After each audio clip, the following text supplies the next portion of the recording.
Okay, this is Bertie, and he's come in today to show you his coat. We're going to talk about coat care in cats and how important it is. Now, the coat is a really good indicator of the general health of the animal. So I'm going to check over Bertie's coat and also check his skin underneath the coat.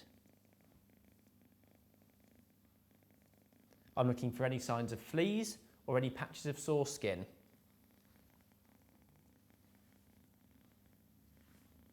Well, I can't find any at all here. Bertie's got a lovely coat. The other thing that's very important in cats is to groom them. So I'm going to start grooming Bertie now. This helps to prevent mats from forming in the coat and also removes all of the dead hair. It's something that Bertie really enjoys, and you can hear him purring away. Oh, you are enjoying that.